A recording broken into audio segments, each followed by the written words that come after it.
Hi, my name's James Seaton and my partner is Anthony Carvelli. We're going to be interviewing Bernard J. Davis, who is a World War II veteran. Today's date is November 7th, 2003. We're excited to hear Mr. Davis's story.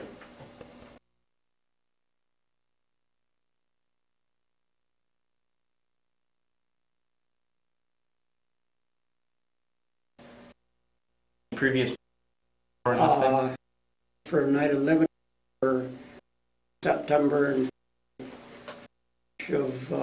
1940, September 41, March of 40, and then I was off because of the war, and I worked nights because they made them stop making wear, and they got the job that I was doing, and I was out of a job for just about a week, and I went to work for the GLF, which was a feed company right near home, or 4 miles from home. And I worked from there until I enlisted. So I guess you answered my next question was, did you enlist or were you drafted? I enlisted. Do you remember the date you enlisted? The actual date, I enlisted on the 2nd of December 1942, but I was sworn in on the 14th of December 1942. What interested you in the military? Well, I was kind of interested in planes, and it was wartime, and most of my friends and stuff had also gone. Some had been drafted, and and I was really interested, and I wanted a little choice and not be drafted. I wanted a little choice of where I was going to go. Were there any particular reasons you went into the Army Air Corps other than just loving of planes? I think that was part of the main reason. I think that was the main reason. Before the war, had you had any other family members, like an uncle or grandfather, that were in the service? I had a brother that had the very first draft number, and he went in 1940. He had number 156 in the draft board, and he went in 1940. Well, we could consider that luck or unlucky. What was the highest rank you earned?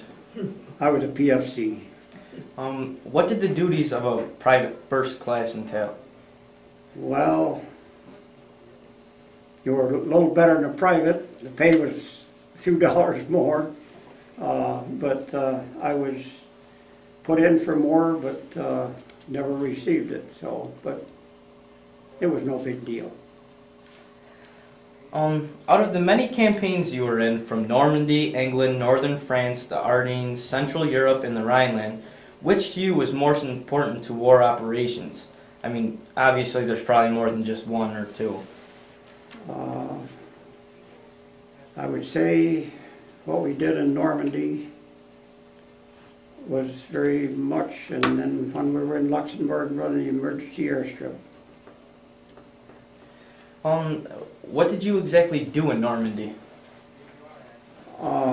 We opened airstrips from the engineers, making preparations for the fighter groups that came over from England.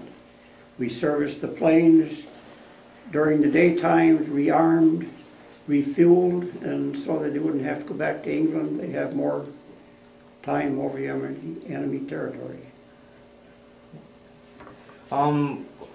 What did you do in Luxembourg? We had another airstrip that was opened by the engineers. There we, as I say, we run an airstrip. The radio men, they had what they called a DF station that gave directions for pilots, for bombers and fighters to return that were in trouble. They had first priority to land. We had numerous B-17s that came in and motors shot out, grave damaged. I can remember one case that the plane landed and I believe it was just one engine, and they had no preparations, all they could do was land, and it skidded and the plane broke apart. The tail broke from that, and there was one gunner, he was a waist gunner, he was killed in that crash. And the pilot lived? The pilots survived. Before being sent overseas, I read that you were a clerk, and its job was making reports to account for all items. Could you explain this in more detail? You mean while I was in the service? Yeah. Right. That was my school duties. What they sent us to school for was for typing, making out Army forms, which required many copies, how to make them out, what you had to count for all items, so it was require their inventory and went through the proper channels.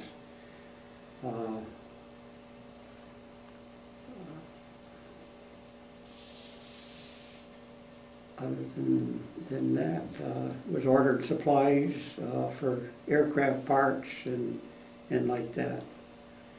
How long did you have to go to school for this? We went for 8 weeks. 8 weeks.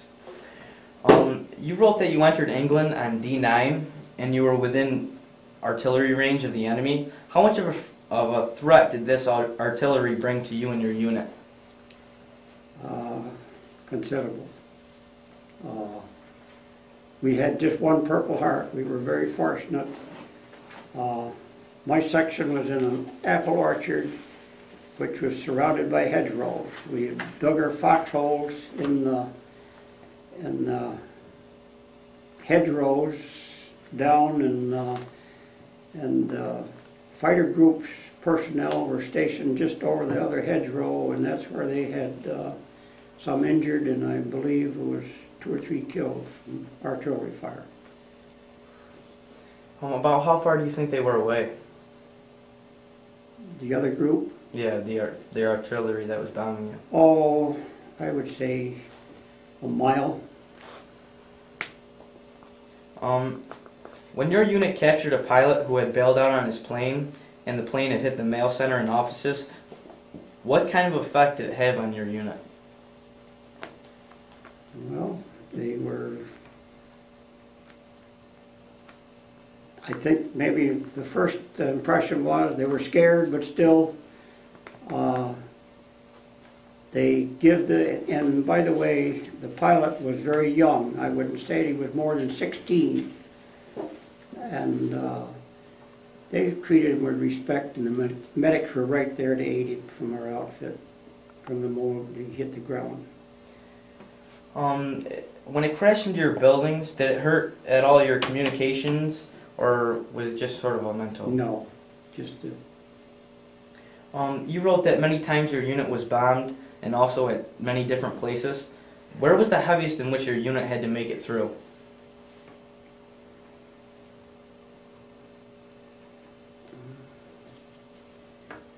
I believe probably the shelling, probably the others were,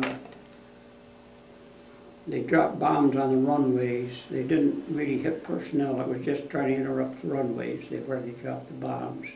And they were quickly repaired by engineers. How long after a bombing that totally annihilated a runway, how long do you think it would take you for your unit to rebuild one of those? The engineers were nearby, and they had an operation within hours. Wow. When on a mission, during artillery fire and the bombing, did your training keep you away from the human instinct of being scared at all? No.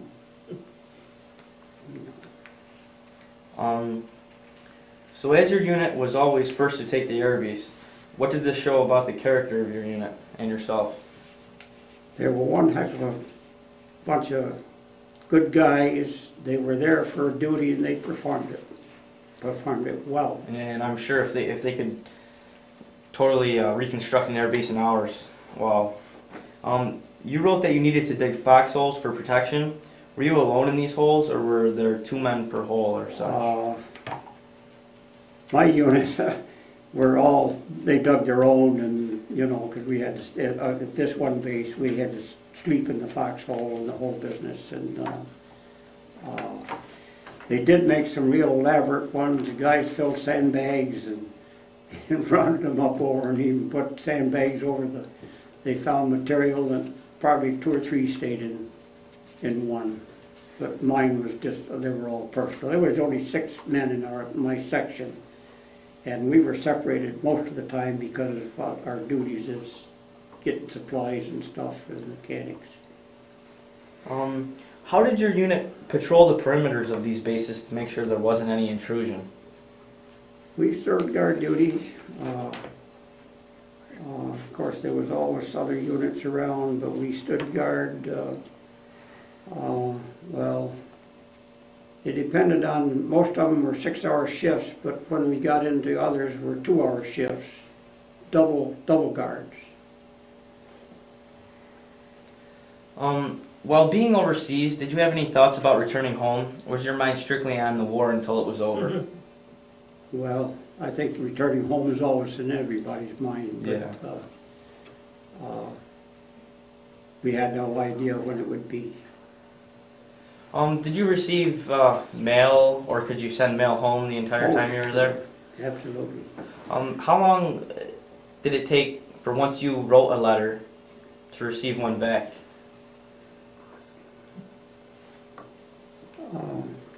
There were some times that we received mail in bunches. Maybe, of course, she wrote me practically every day, and I might get a dozen letters at one time, and then they would come. It all depended on our move, too. Mm-hmm. You know, from one base, because we moved often.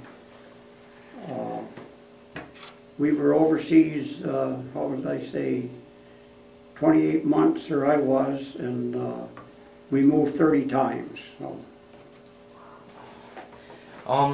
Receiving letters from others, I'm sure you can speak for other servicemen too.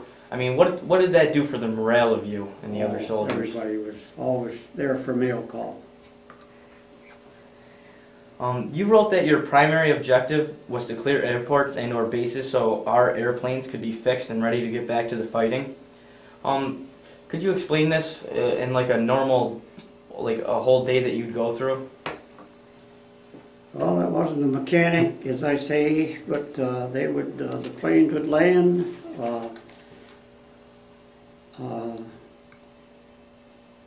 Probably the armor. The first thing was refueling.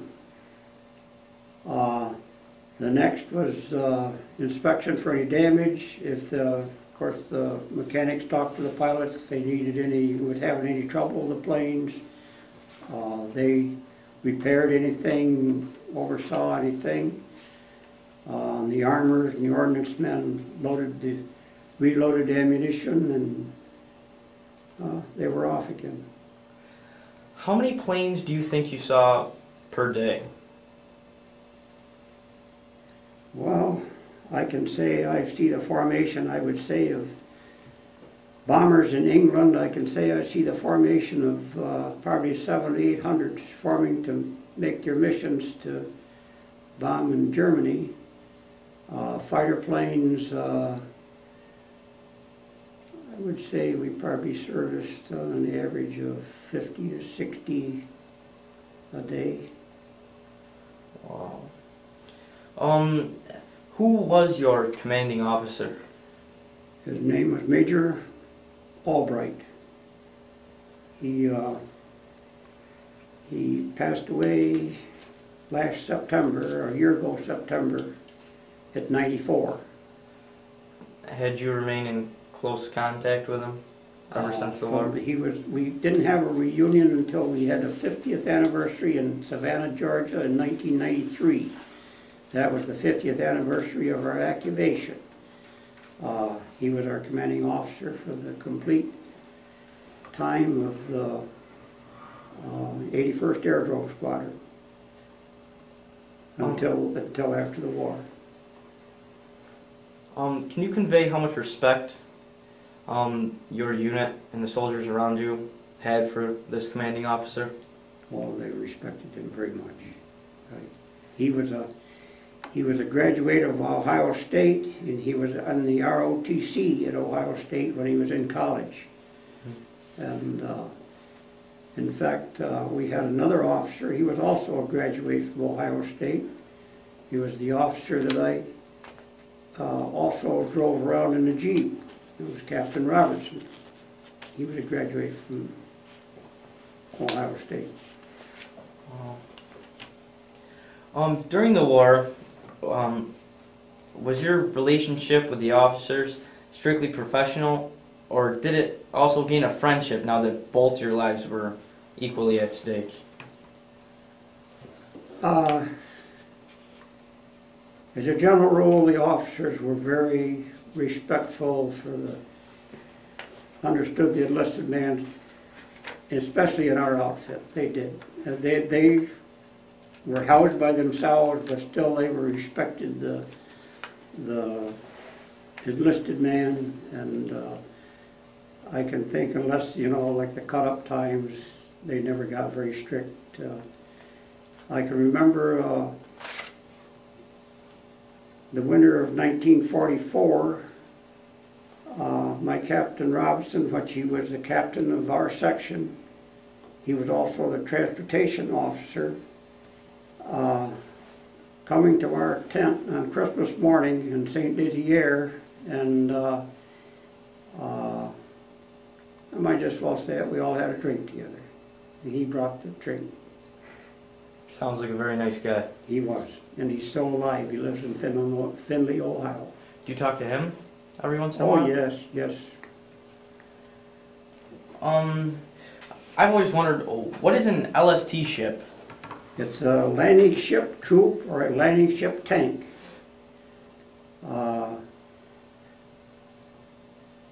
The LST that I was on was the landing ship tank, which was the front opened up and dropped down so the tanks and the vehicles could travel out of the front end of the ship. Where did you use this? What theater of operation? In the European, when we crossed the channel, the English Channel, to go to Normandy. When with a convoy of these ships, you wrote that one ship was attacked and another hit by a mine and both were disabled. You also wrote that you saw this firsthand from the deck. Could you tell me what you recall about that day and its events? You mean when the bombing or the hit the mine? Both of them actually. Okay. From the entire day. As I say, the attacking of the first was way in a distance. I would say the LST to our right was probably maybe 100 yards away. I can still see the water spout going in the air. As I say, I have no idea how many were injured, but that was sure there had to be some on that ship, but they didn't report things like that to us. How did it make you and the soldiers around you feel once that happened? I mean, did the morale go way down, No. or did you try to keep it up? No, the morale didn't go down. It was just, well, we're getting near the war zone. Were there any guys that seemed to be more frightened once that happened? I can't really say so, no, I can't really say that,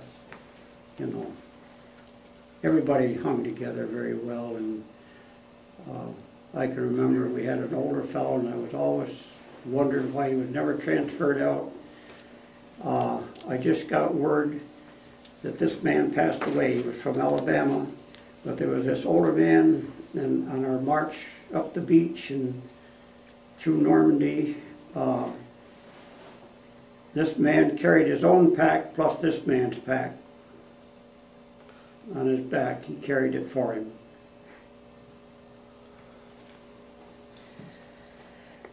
How did you feel about Eisenhower's decision to initiate D-Day during the poor weather? Well, we kept waiting for it for a long time, wondering when it was coming.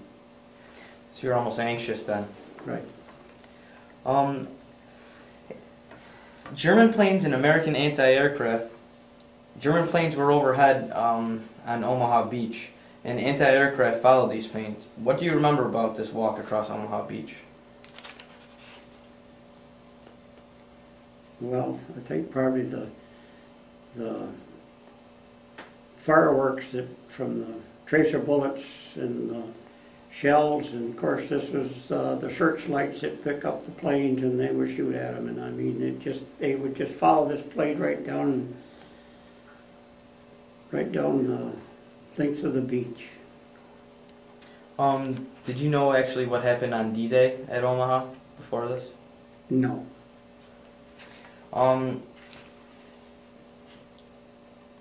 You stated that you still talk to your section sergeant and your captain who you drove around. What kind of relationship did you have with them during the war? A very close relationship. I used to go on passes with my section sergeant. I didn't go with the officer, but with my section sergeant. We used to go to passes together.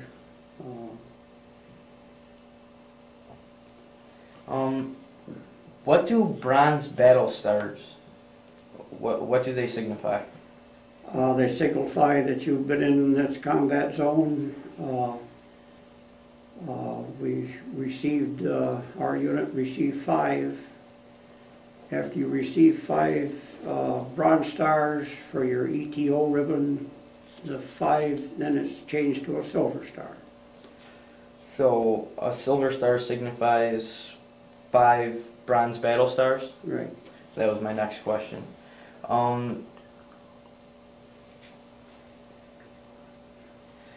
Your unit received 5 bronze battle stars. This gave each member a silver star. What did this mean to you then and now when you look back at it?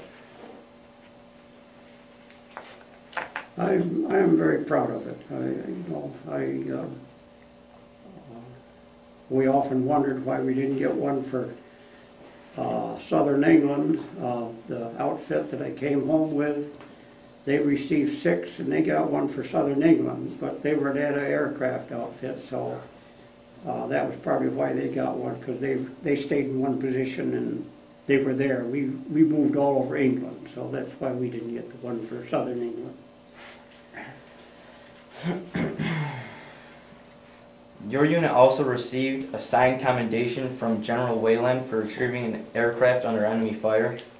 Can you remember any individual actions that were extraordinary on that day?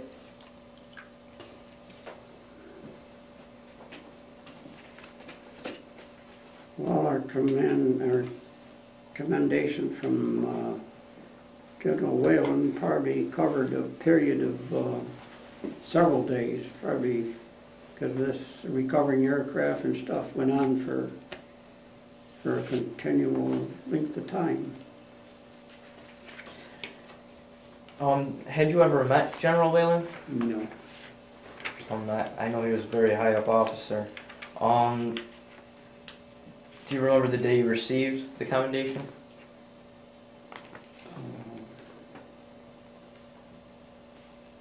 I believe we received notice of this probably would be a few months afterwards, when we'd moved on to another base. Most of the time overseas, you spent in the ETO, or European Theater of Operations. Can you tell me where and how long you spent in these places?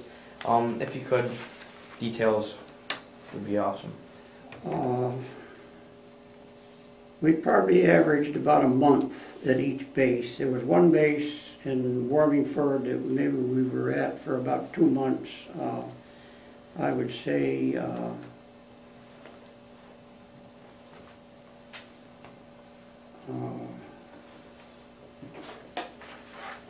that was probably our longest stay of any base, was at Warmingford, and that was a P-47 base.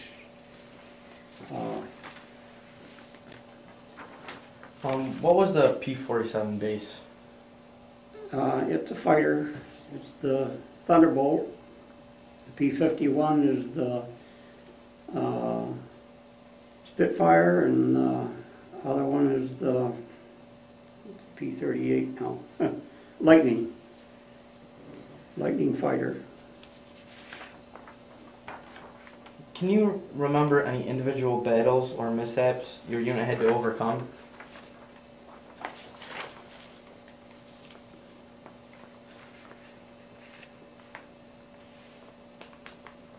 The only thing I can think of is our exit from Metz when the Battle of the Bulge, that we had to move back so quickly. What did you and your unit do in your spare time? I mean, this is where stories and anything you can think of comes in. Well, I'll say one thing. When we were in Normandy, as I said, we arrived at our base, the engineers didn't have it completed. Some of us walked to the German fortifications that had been overrun, and we went through them, how they lived underground and what they used. And of course these Germans had been there for a few years, and they made underground places that the men stayed, and of course the pillboxes were concrete, but most of them were blown up by the time we got there. Mm-hmm. But they still had their housings that was underground, and we went through them. You told me the story about how you actually bought the German potato mashers. Mashers, right. What was the story about that? Well, we would move back to St. Dizier, and the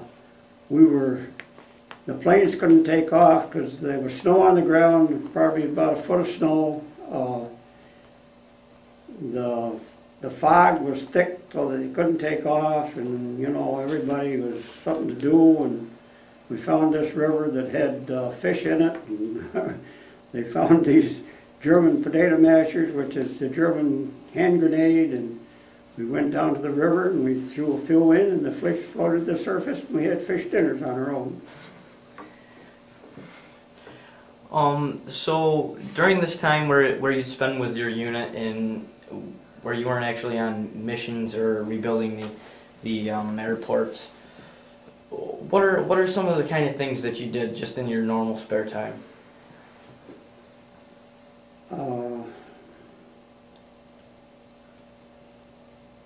As I say, we issued tools for the mechanics. Spare time. On the spare time.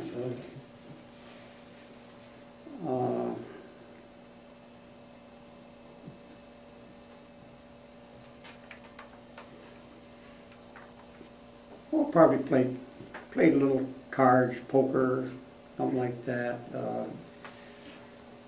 remember lots of payday. I never shot the dice in my life because I didn't trust that stuff, but I did play a little poker to pass the time. Nickel and dime stuff. More towards the beginning of the war, what was the ship's name that you took from New York. America to? It was the Queen Elizabeth. Where did that take off from? It took off from New York, Port Harbor of New York, the Pier 90. Where did you land? We landed in Glasgow, the harbor of Glasgow, Scotland.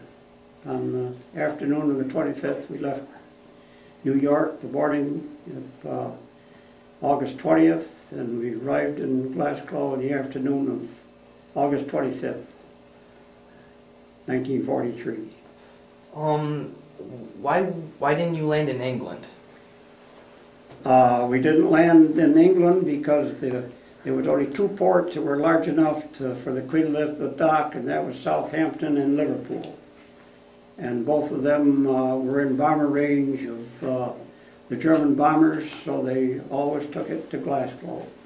You said on your way over you had to change direction about every 8 minutes. Why was this? Okay, the Queen Elizabeth went unescorted, and with about approximately 22,000 men personnel aboard.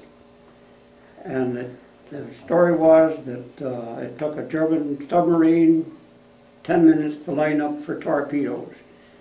The Queen Elizabeth changed course every 8 minutes, and we went quite north, up and it really got cold, even for August. What was life like on the ship? Well, our stateroom was up near what we called a room up in the bow of the boat on, I think it was A deck. And I'm sure it would have been kind of a social room in peacetime. And, well, there was always, well, a crap game. I might just well say dice game going on up there, and card games and stuff. I never got into them. We just passed the time away. There was 24 men assigned to our stateroom, and there was 12 bunks that had been installed. There were canvas bunks, and there were 3 wide and 4 people high, and you had a bunk for 24 hours, and your partner had the bunk for the next 24 hours. We were served 2 meals a day. You had a meal ticket, and when they called you, you went for meals, and you eat standing up. You didn't sit down. There were tables that had a little railing around them so that your plates wouldn't slide off from the table that you stood up to eat from. I once heard that there wasn't even enough room for you to turn over on those beds. Well, was there any truth in that? It was close, and it was kind of warm. It wasn't real cool, so you didn't have to wear many clothes. I see you've brought a lot of things on the table here. Could you tell us about some of them? Well, this one here is a piece of, in England we were at Zeals. The English shot down a German bomber. And our outfit stood guard while they recovered the 4 bodies from this plane. And during that, I picked up this piece of this plane, and I brought home just for a little souvenir. This other piece is the place that we were shelled in Normandy. This is a piece of shrapnel that arrived nearby.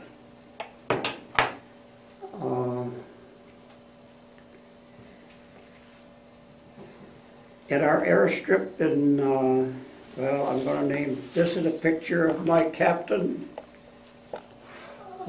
His name is Captain Robertson, James Robertson. He was the man that was the head of our section, and he was also our transportation officer for the unit. This picture here is Lieutenant McGinnis. He was wrote our summary of our history and the report history of the unit. During the operation of our field in Luxembourg, General Bradley and General Patton arrived at 2 or 3 different times for conferences. And this is a picture of them on our runway in Normandy, or in Luxembourg. And that is the single picture at the same time of General Patton.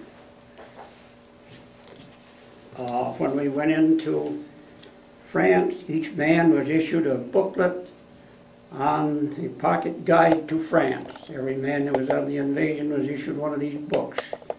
It gives you on the back cover a little French, but nobody did that. It tells you in the book what to expect while you're going to France and what you're going for and what the people would be like.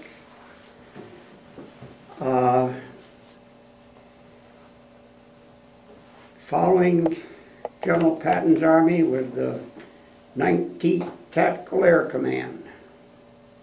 They were air support for General Patton's 3rd Army. Our unit was attached to that, and this is a little bit of a history in this book that was issued before we came home, that was issued to all members of our outfit, and I've preserved mine. I have this, I never did, well, this is when we went, our money was changed to what we called invasion money. This was a German mark. I never did get, I thought I had one for the but this is all Maine. But we had the same thing that was Frank's when we went to Normandy. But it was made the same type on those little pieces of paper. Our money was exchanged at the port of embarkation when we went all these places.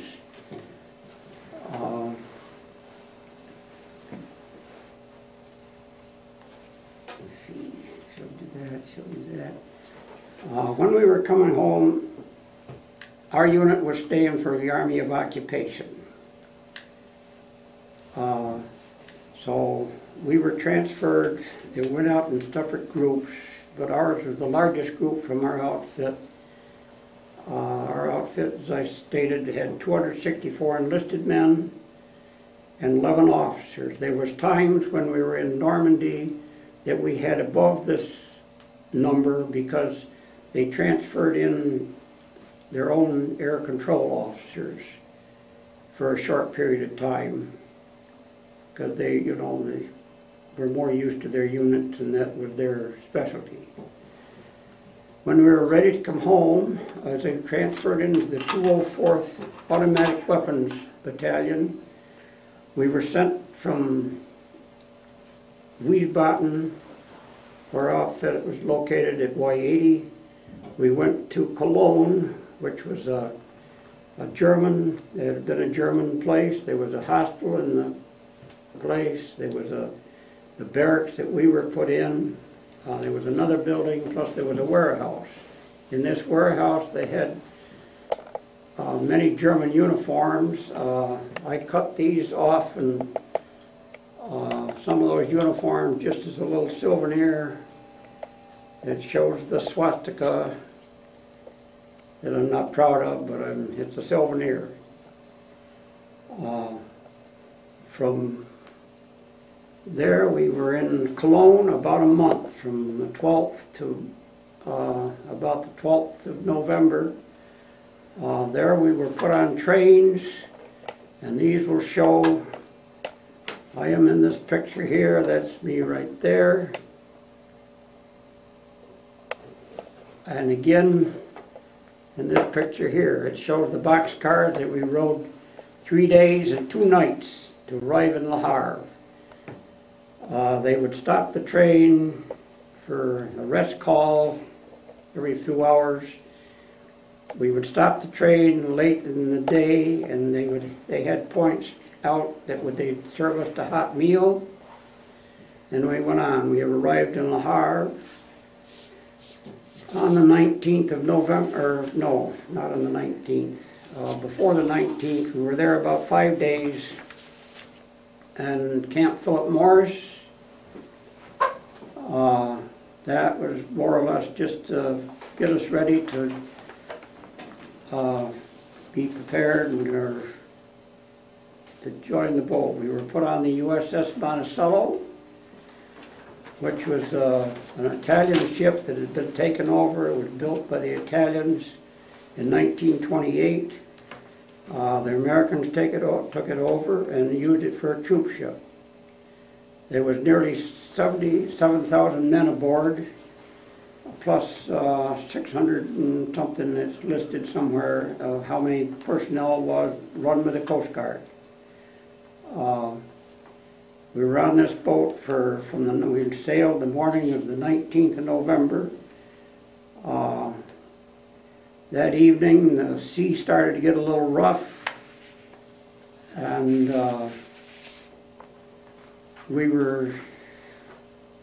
when we entered the boat, they had a mess hall and the portholes were open. You could look out the portholes and the water was probably 25 to 30 feet below. During this storm, we were arriving into a hurricane. After that, we discovered that we were supposed to go to Boston. That's where the USS Monticello was going to drop us off. During this, try to avoid some of the hurricane with 40 mile-an-hour knot winds.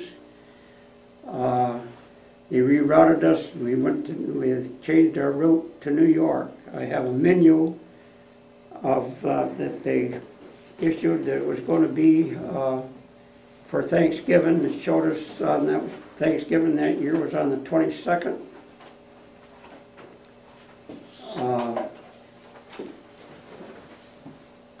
I made just a copy. I have the original, but it was in very good shape. This is the menu. It says here, en route Bahar, France to Boston, Massachusetts, USA.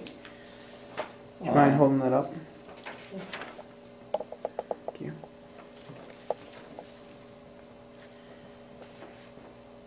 This is the diagram of the USS Monticello. This is our menu for that day.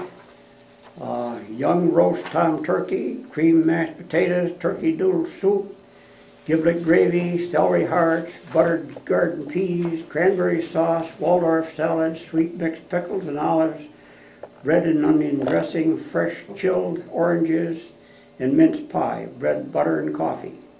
22nd of November, 1945. Most of us made that. There was a few that were still seasick. I never did get seasick.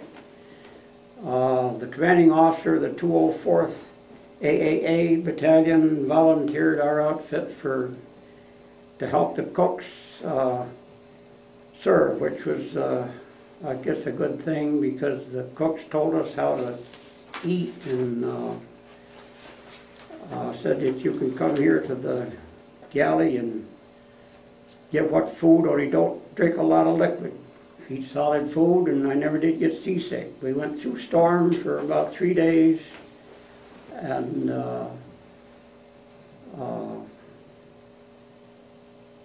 when it let up, it was peaceful and quiet, and we arrived in New York, and when we arrived in New York, going by the Statue of Liberty, the fire boats from the fire, and all the boats, ships, blew their horns and sprayed water in the air to for our welcome home. They took us, the USS Monticello went up the Hudson River, and we were taken off by ferry to Camp Shanks. Camp Shanks was the base that our outfit used as a port of embarkation when we were going overseas. 2.5 years before that. You said most of the times you actually got to eat hot meals, but on a few occasions you ate sea rations. Right. Can you tell me a little about those? Well, What'd you get? there were little cans of pork and beans that you opened, corned beef hash, let's see, what were some of the others. Probably the best part out of them was the pork and beans. The hash we never enjoyed too well. Mm-hmm. They had some biscuits in there, and of course they had a chocolate bar. That was the best part of all. The highlight of it all. Out of everything, were there any certain experiences that left the greatest impressions on you? I think maybe, I think crossing the channel and walking up Omaha Beach. Probably left the biggest impression on my mind. What do you remember about the camaraderie of your unit?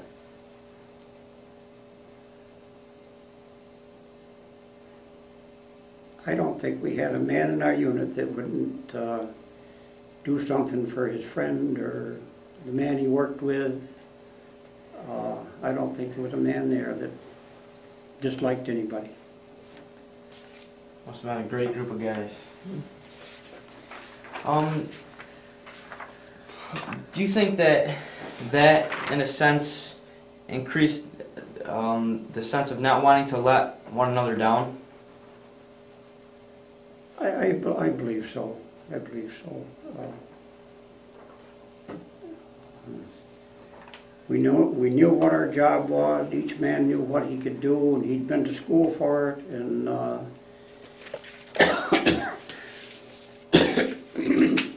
lot of these men had worked on planes before they were assigned to our outfit, but they were assigned to our outfit because of what they knew and what they could do. It wasn't just every man had his serial or occupation number, and like a clerk, mine was a 405 clerk. Mechanic, I have no idea what their numbers were, but they all signed a number, and this was all kept in their personal file, and they, most of them were signed by recommendation too. Servicemen are understandably proud after going through an experience such as these. Have these experiences changed you as a person?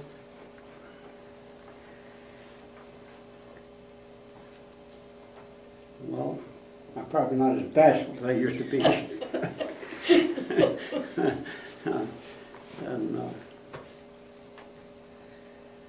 When you found out it was time for you to go home, what was the first thing that popped into your head?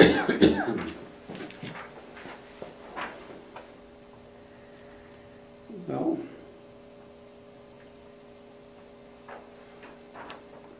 I guess it's time. I guess I've been there 2.5 years,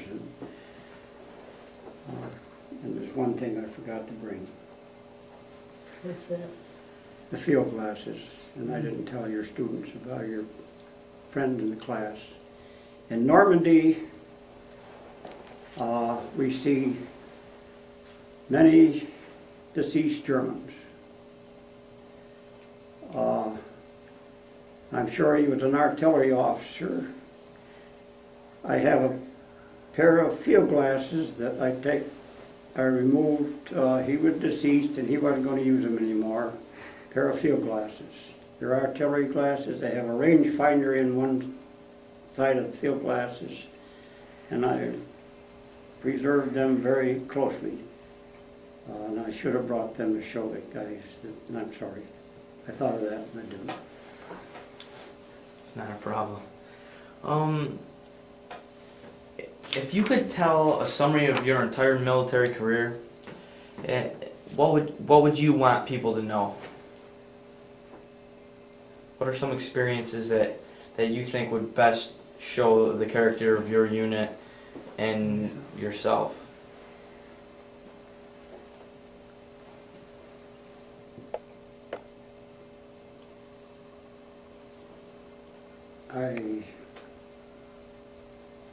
I don't think there was a man that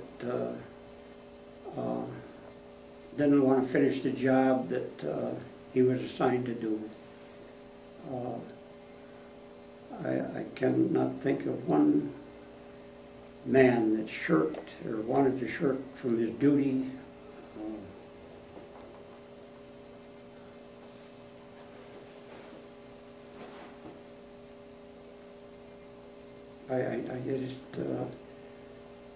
We just seemed to work together. That was.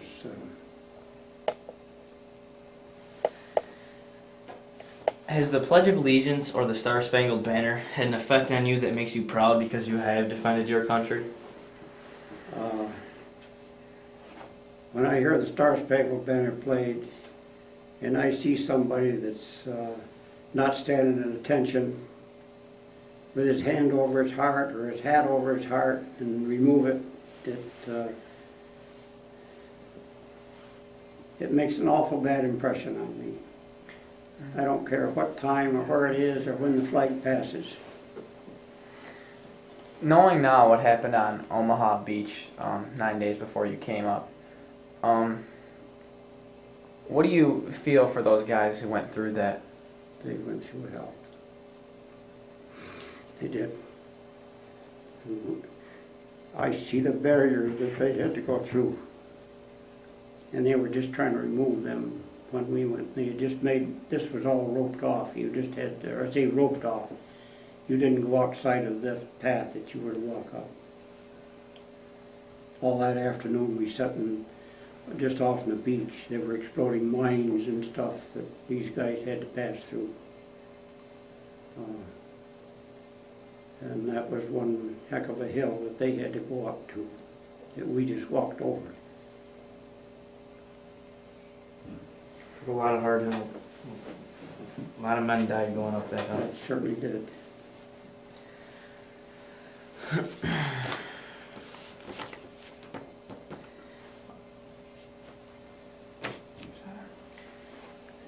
From Lee Greenwood's words from the song "I'm Proud to Be an American," he said, "You stood up and defended her here today."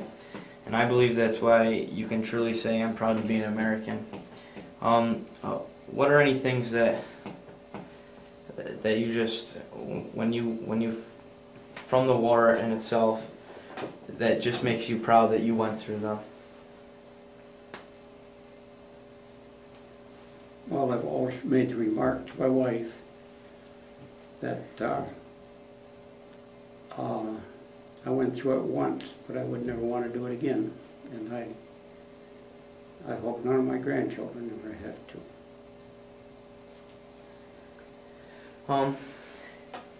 In the end, what does this all mean to you?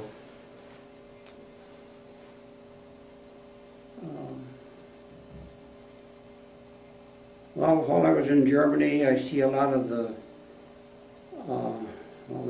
I did see some of the displaced persons that the Germans had used, or Hitler had used for forced labor. These poor people would go through our child lines and pick food from our garbage can, that even if it was just the bone off in a pork chop, they would take that, and they were starving. And lots of the guys going through the line that would, they'd have a coffee can or something in that thing, or a pot, that instead of dumping like those bones or stuff, they would give it to these people. And they were just starving. I mean, it was a sight that, it's almost in my head, how they lived like that. After knowing what all the soldiers went through and what these people went through, what were your feelings shortly after war towards the Germans? And what contact I came with the Germans, they treated us well. I mean, we couldn't fraternize with them when before we come home we could then, but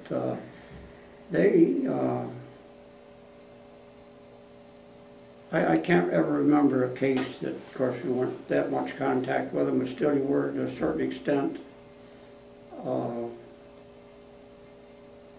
I can't think, they treated us well. Maybe they didn't know, all of them knew what was going on. They had to some extent, but I think they learned a lot afterwards and couldn't do much about it.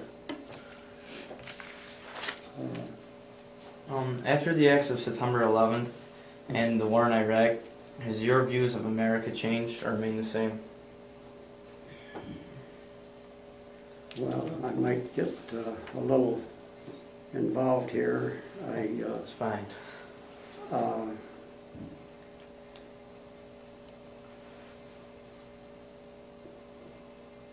I don't think Saddam Hussein had anything to do with the bombing of the World Trade Centers.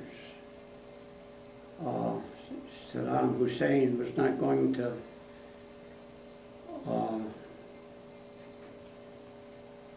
be any threat to us. He had us pretty well, we had him pretty well contained. And it makes me feel terrible when every day I hear of 2 more American soldiers that have passed. I just wonder how urgent it's really, if it's really necessary. I don't know. Maybe it will be. They're going to have to prove it to me pretty soon, though. So, would you say the war is justified or no?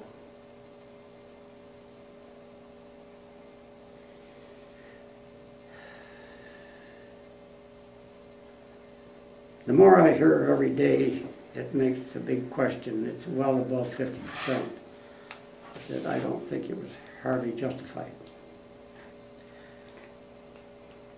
All right, thanks a lot. I mean, do you have anything you'd like to add? I appreciate the time that you have given me to present this to you. I've had it for years, and As I say, I haven't had that history of my outfit, and I hope a lot of you read it because it tells you what went on daily, and some days nothing was reported.